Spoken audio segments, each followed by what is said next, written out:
In moving from the work of George Eliot to that of Thomas Hardy, we might note an interesting fact, and this is something that I hadn't known until I did the research for this course. Hardy's first two novels, published anonymously in the early 1870s, were sometimes thought to have been written by Eliot. This confusion is not entirely surprising, since there are many similarities between the two writers. Like Eliot, Hardy sets his stories in small villages and towns.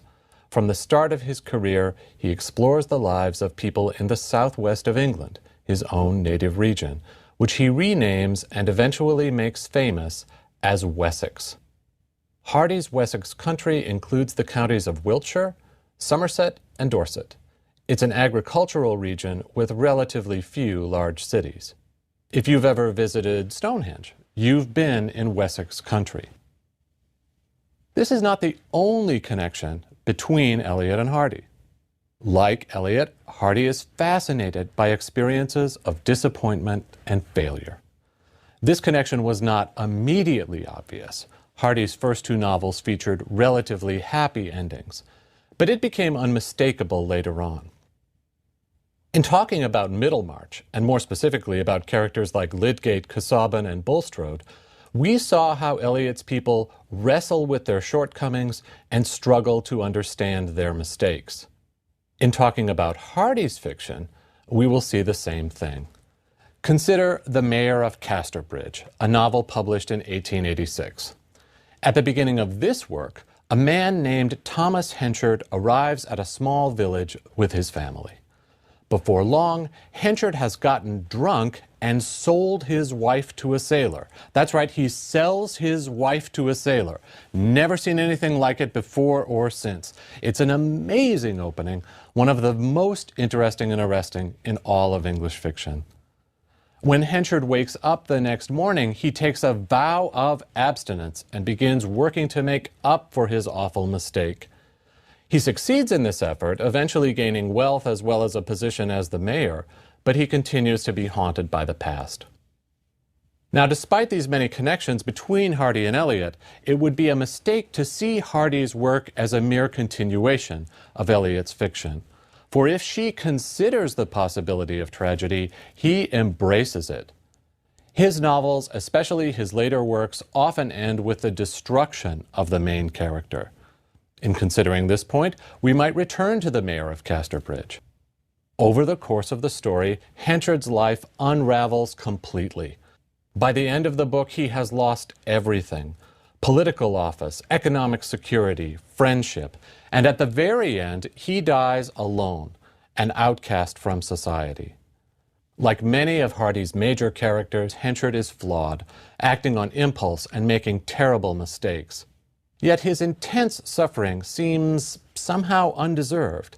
How could anyone really deserve such a terrible fate? To raise such a question is to register the absence of any sense of poetic justice from Hardy's world.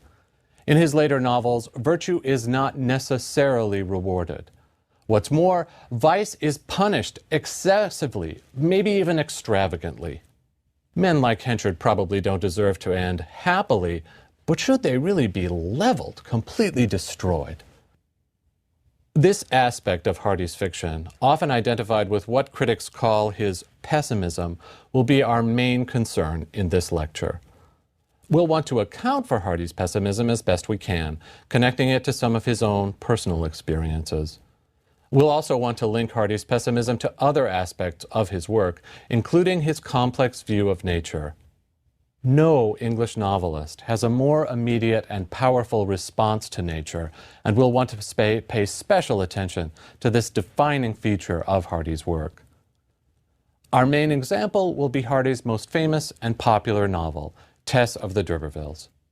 Tess was published in 1891, first appearing in monthly installments in a magazine called The Graphic, and then in 3 volumes. Tess is a very rich work, so we'll have plenty to talk about.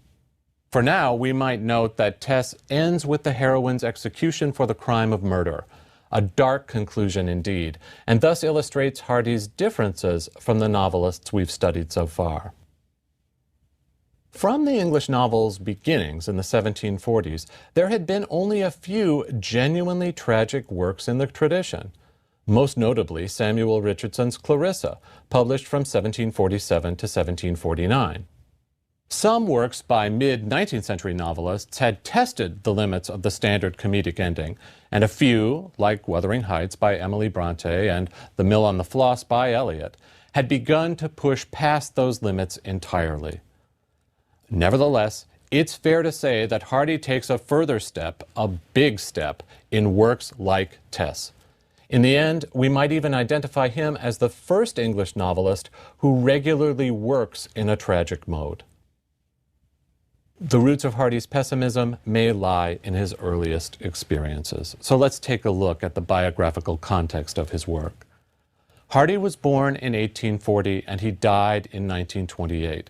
So he's born just 3 years after Victoria takes the throne, and he dies about 10 years after the end of the First World War, an incredible lifespan. At the time of his birth, according to legend, he was given up for dead, only to be saved by an alert midwife. So maybe that's the kind of experience that engenders or encourages a sense of pessimism in you. He was, in many ways, an outsider, distinctly different from most of the other major writers of his day. Hardy's father was a stonemason, not exactly a laborer, but not really a professional either. The family's cottage in Dorchester had mud walls and a thatched roof. Hardy's early education was good, affording him the opportunity to study Latin. But although he dreamed of attending college, he was apprenticed to a local architect instead. Even after leaving school, he worked hard to improve his mind, studying Greek and reading widely. As we'll see, he made a special effort to keep up with new developments in the sciences. Right up to the end of his life, he was reading popular accounts of Einstein's theory of relativity. Hardy grew up with a deep love of religious ritual and religious music. He learned to play the violin as a boy. But as he moved into his 20s, his faith disappeared. Important to his thinking on religious matters was his study of Darwin's Origin of Species, which he read at the time of its initial publication in 1859. As the great scholar Gillian Beer has noted, this is another point of connection between Eliot and Hardy. They share an interest in Darwin. They were, in fact, the first two major novelists in the English tradition to reckon with Darwin's theory of evolution by natural selection. So it's no exaggeration to say that though Hardy's youth was not profoundly unhappy, it certainly exposed him to disappointment and disenchantment. Hardy's marriage is another possible source of his later pessimism. He was married to Emma Gifford in the fall of 1874, and within only 4 or 5 years, the couple had begun to experience serious problems. By the mid-80s, they were leading largely separate lives, and by the early 90s, Hardy had begun to engage in relationships, not necessarily sexual, but nevertheless deeply emotional, with other women. Turning to the matter of his literary career, we might begin by noting that Hardy's first works of fiction appeared in the early 1870s, around the same time as Middlemarch. His real breakthrough came in 1874, with the publication of Far from the Madding Crowd. Through the 70s and into the 80s, he published a number of popular novels, including The Return of the Native from 1878. By the time Hardy began working on Tess in 1889, he was the most famous and among the most popular novelists in England. He was also increasingly dissatisfied with his situation, chafing against the restrictions then placed on English writers. He expressed his frustrations in an essay called Candor in English Fiction, which he published in January of 1890. Hardy begins this essay by saying that readers and reviewers have often complained about the insincerity of English novels, especially where sexual matters are concerned. After agreeing that English novelists do not feel free to talk honestly and openly about sex, Hardy explains the reasons for their lack of candor. The chief reason is that there are only a few outlets for serious fiction. Most magazines and libraries refuse to publish or stock materials that aren't suitable for the entire family. Until this system is changed, Hardy concludes, English readers shouldn't expect much more from English novels. As always, Hardy's way of putting the case is fascinating. So as I read this passage from the essay, please consider the forcefulness, indeed the violence, of his language here. The English novelist must either whip and scourge his characters, Hardy says, or bring down ruin upon almost everyone. So here's the quotation. It may be urged that abundance of great and profound novels might be written which should require no compromising, contain not an episode deemed questionable by prudes. This I venture to doubt. The English novelist must either whip and scourge his characters into doing something contrary to their natures to produce the spurious effect of their being in harmony with social forms and ordinances, or by leaving them alone to act as they will, he must bring down the thunders of respectability upon his head, not to say ruin his editor, his publisher, and himself. In Tess of the D'Urbervilles, Hardy was testing the limits of what readers and publishers might consider acceptable. Central to the novel are issues of sex and sexual desire. At the beginning, Tess is a girl of 16. Though in many ways childish and naive, she is described as fine and handsome, with a mobile, peony mouth and large, innocent eyes. Indeed, the narrator makes a point of telling us that Tess appears more of a woman than she really is. Throughout the entire book, she will be subjected to unwelcome advances from men. Before long, Tess finds herself in a situation much like that of Richardson's Pamela. Having been sent to work on the estate of her wealthy relatives, she's pursued by her cousin, Alec d'Urberville. Yet unlike Pamela, who resists her master's advances and eventually persuades him of her worthiness, Tess is not rewarded with an offer of marriage. Instead, she is either raped or seduced, the situation is unclear for reasons I'll try to explain later, and drawn into a brief sexual relationship with Alec. During the course of this relationship, she becomes pregnant. There are other differences as well. Indeed, we might view Tess as a deliberate revision of Pamela. In Pamela, the class positions of the two central characters are unmistakable. Pamela represents the rising middle class. She's ambitious, occasionally resentful, and unfailingly pious, while Mr. B stands for the upper class or landed gentry. The same thing seems to be true in Tess, but only at first glance. For although Tess's father is a peddler with little or no money to his name, he is discovered to be a direct and lineal representative, that's a quotation from the novel, of one of the region's most distinguished families. What's more, despite the appearance of impressive family connections, Alec turns out to be a fraud. Indeed, he's not really Tess's cousin, he's not really a d'Urberville, he's not really an aristocrat at all, but the son of a moneylender who changed his name for social reasons. As it happens, Alec's father chose the name d'Urberville almost carelessly, after only an hour of looking over various possibilities in the British Library. Now just think about that for a moment. In Hardy, the poor girl comes from an aristocratic family, and the aristocrat is really just a poser. Now that's Hardy in a nutshell, putting human institutions and social values into the broadest historical perspective. Through the rest of the novel, Hardy continues to challenge conventional attitudes toward sex. After leaving Alec, Tess returns to live with her family. Her baby dies in infancy, and she learns that because it was never properly baptized, it cannot be buried in the local churchyard. To make matters worse, the local clergyman shows himself to be a total hypocrite. He no longer believes in the rules he's been asked to enforce, yet he won't give in to Tess's desperate pleading.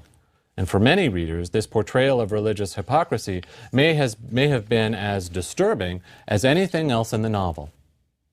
In the baptism scene and elsewhere, Hardy insists that sexual desire and sexual experience should not be regarded as sinful, reminding us that Tess has broken a social law, not a natural one.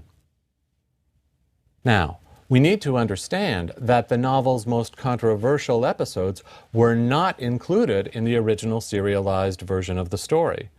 Hardy decided to remove them and publish them separately, a process that he later compared to dismembering a body.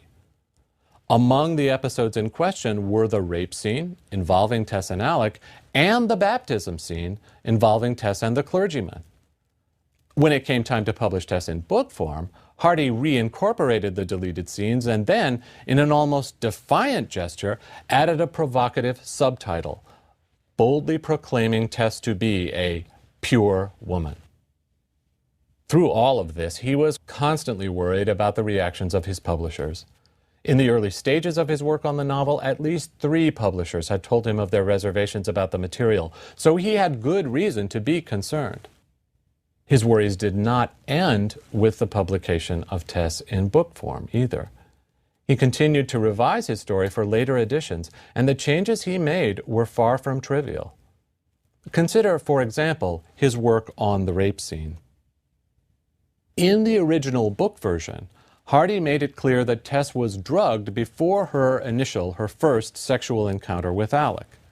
In later editions, the references to drugs were removed, and the rape actually takes on an appearance of a seduction. That's a big difference. If Tess is drugged, she might easily be excused from all responsibility for what happened. If she's not, it's harder, though obviously still possible, to let her off the hook. Now, there's no apparent pattern to Hardy's revisions of these scenes, and that fact suggests that he was himself uncomfortable, uncertain of his own materials.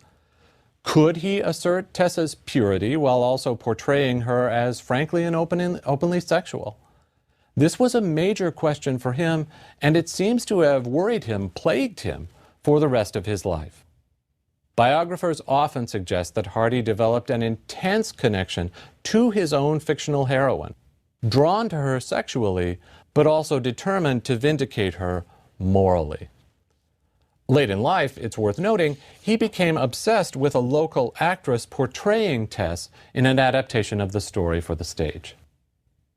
Now, if you have a chance, you might go to the library and pull out a number of different editions of Tess so that you can compare and contrast the different versions of the rape scene. Look for Chapter 11. The rape scene always appears in Chapter 11.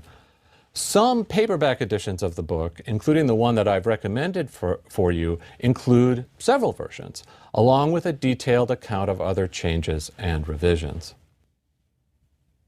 Reviews of the novel, though mixed, were not as negative as Hardy might have expected them to be. To be sure, some reviewers complained, with one accusing Hardy of telling an unpleasant story in a very unpleasant way. But other reviewers were much more positive, describing the novel as powerful and identifying it as Hardy's finest work. After Tess, Hardy published only one more novel, Jude the Obscure, in 1895, eventually giving up fiction for poetry. He often presented his frustrations with censorship as a major reason for this decision. Recent scholars, including his most respected modern biographer, Michael Milgate, see the situation as somewhat more complicated. Milgate notes that Hardy had long planned a return to poetry, which seems to have been his first love, and argues that the success of Hardy's later novels lessened any financial pressures to continue writing fiction. Whatever the reasons, Hardy's retirement from fiction writing was a crucial event, as it left the field open to a new generation of writers, including Henry James and Joseph Conrad. But let's not get ahead of ourselves. We need to sharpen our view of Hardy's pessimism. And in doing so, we might note that both his tragic sensibility and his view of sexuality are connected to his understanding of nature. Now, in many early lectures, we've noted the moral and even spiritual implications of comedic endings. Here, we might just remind ourselves that comedy affirms the existence of a larger moral order. In a comedic world, notions of good and bad originate not in human history or human thought, but in nature itself. By contrast, tragedy leaves us in doubt, confronting us with situations and characters that resist easy classification. In a tragic world, we can't make sense of nature, much less fit ourselves into it. Now, that distinction between comedy and tragedy helps us to make some sense of Hardy's representation of nature in Tess. At times, Hardy invites us to see nature as benevolent, to hope that it will reward patience and virtue. After the death of her baby, Tess finds great satisfaction in her work at a dairy. The scenes at the dairy are famous for their portrayal of natural beauty. They're full of wonderfully intense descriptions of the fields, the weathers, and even the cows themselves. Through all of this, Hardy suggests that because nature can be intensely beautiful, it may also be inherently good. Let's look at a passage from one of these scenes. As we begin, please notice the narrator's emphasis on renewal and rebirth, the transformation from nothing to a profusion of flowers, leaves, nightingales, and other creatures. The season developed and matured, the narrator tells us. Another year's installment of flowers, leaves, nightingales, thrushes, finches, and such ephemeral creatures took up their positions where only a year ago others had stood in their place, when these were nothing more than germs and inorganic particles. Rays from the sunrise drew forth the buds and stretched them into long stalks, lifted up sap in noiseless streams, opened petals and sucked out scents in invisible jets and breathings. That seems like a good place to stop, and to note the ways in which the sun's rays seem to take hold of the growing flowers, drawing forth their buds, lifting up their sap, and so on. As the passage continues, consider the effect of all this blooming and blossoming on Tess herself. Like the flowers and the animals, she seems to be coming back to life here. One of the major reasons for her rebirth is her growing passion for another one of the farm workers, a dairyman named Angel Clare. Tess had never in her recent life been so happy as she was now, the narrator tells us. Possibly never would be so happy again. She was, for one thing, physically and mentally suited among these new surroundings. The sapling, which had rooted down to a poisonous stratum on the spot of its sowing, that's a figure for Tess, she's the sapling, had been transplanted to a deeper soil. Moreover, she and Clare also stood as yet on the debatable land between predilection and love, where no profundities have been reached, no reflections have set in, awkwardly inquiring, whither does this new current tend to carry me? What does it mean to my future? How does it stand towards my past? As we read over such passages, we hope that Tess will be carried on to happiness with Angel Clare. I've read this book many times, I've taught it many times, and those hopes always kick in. Hardy knows that they will, and they do. At the same time, our hopes are also shadowed by doubts, since Tess's life at the dairy seems too good to be true. Tess eventually agrees to marry Angel despite her own reservations about their union. On their honeymoon, in an especially upsetting and confusing scene, she confesses her sexual history to him only to be rejected as impure. This in spite of the fact that he began the conversation with his own confessions. In a matter of days, the couple parts, and as Hardy describes Tess's work on other farms, he suggests that larger forces are now conspiring against her. From this point on, Hardy's presentation of nature seems to change direction completely. Larger forces now seem to be conspiring against Tess, working to deprive her of happiness, and nature itself seems cruel and destructive. To see how that works, let's return to the text. As we go through this next passage, consider its differences from the earlier description of Tess's happy life at the dairy. In this section of the novel, Tess's occupation is swede hacking, or digging up half-buried turnip roots, and as you'll see, it doesn't sound like much fun. The upper half of each swede turnip had been eaten off by the livestock, the narrator says, and it was the business of the two women, Tess and her fellow worker, to grub out the lower or earthy half of the root with a hooked fork called a hacker, that it might be eaten also. Every leaf of the vegetable having already been consumed, the whole field was in color a desolate drab. It was a complexion without features, as if a face from chin to brow should be only an expanse of skin. The sky wore in another color the same likeness, a white vacuity of countenance with the lineaments gone. So these two upper and nether visages confronted each other all day long, the white face looking down on the brown face, and the brown face looking up at the white face, without anything standing between them but the two girls crawling over the surface of the former like flies. That last image is worth noting, I think. Hardy gives us two blank faces, featureless faces, with two little flies crawling over one of them. That's how bleak and barren things appear to be at this point in the novel. Later events seem to confirm our impression that Tess has entered a cruel and inhospitable world. After she drifts back into a relationship with Alec, she is unexpectedly reunited with Angel, who has finally come to seek reconciliation with her. Traumatized by Angel's return, Tess murders Alec and flees with her husband, avoiding capture for just a few days. And through this part of the novel, it's almost as if she goes into a trance. She's no longer conscious of her own body, of her own actions. She's acting completely on impulse. In a strange sort of way, these scenes evoke Shakespeare's King Lear. They remind me always of the final scenes of that play in which Lear is, though completely destroyed by his earlier experience, kind of redeemed by his reunion with his estranged daughter Cordelia. Now, eventually, Tess is not only caught, but executed for her crime. And in the very last scene, the last image of the novel, we stand with Angel and Tessa's sister, Liza, looking down on the town where she's been executed. They haven't gone to view the execution, but they do turn and see the little puff of black smoke come up, and that's how they know she's gone.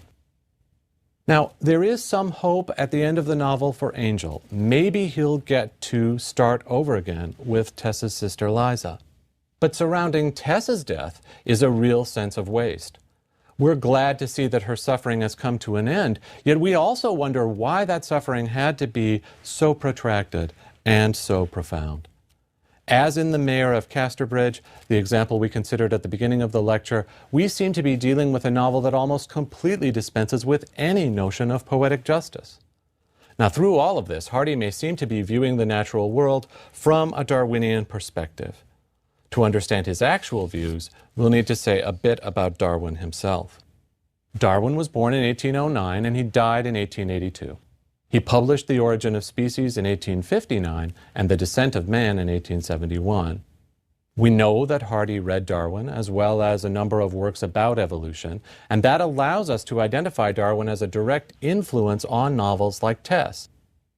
At first glance, Darwin's world does seem to be dominated by cruelty and violence. It's as if we're forced to enter a fierce struggle for scarce resources. What's more, it seems as though failure will be punished harshly, with death on the level of the individual and extinction on the level of the species.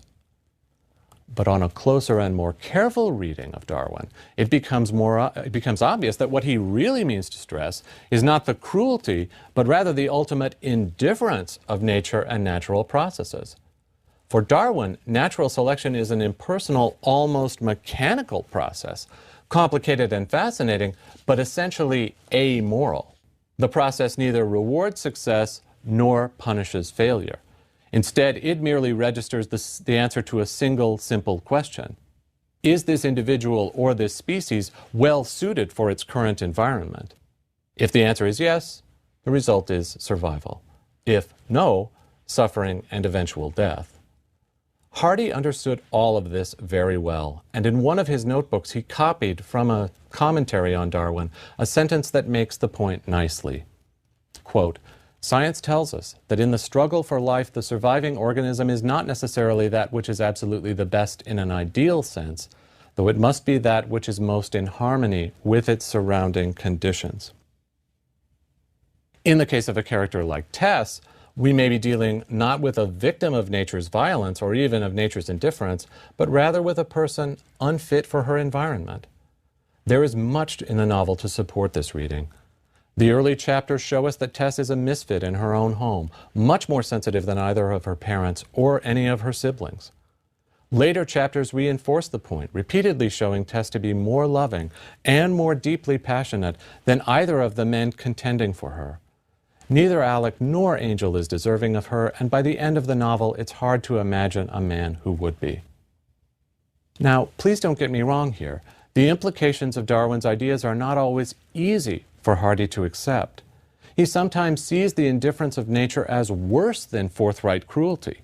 If nature or the gods were conspiring against us, our struggles might take on a kind of nobility, as they do in King Lear. But if there are no gods, if nature has no stake in our survival or extinction, then our fate seems meaningless. What's more, our morality appears to have no firm foundation. We make up rules to suit ourselves, and that's about it.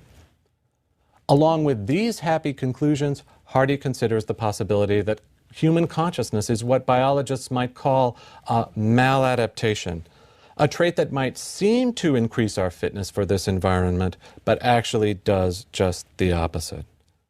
He makes the point in Tess. The best example comes from early in the story when Tess is pregnant and overwhelmed with shame.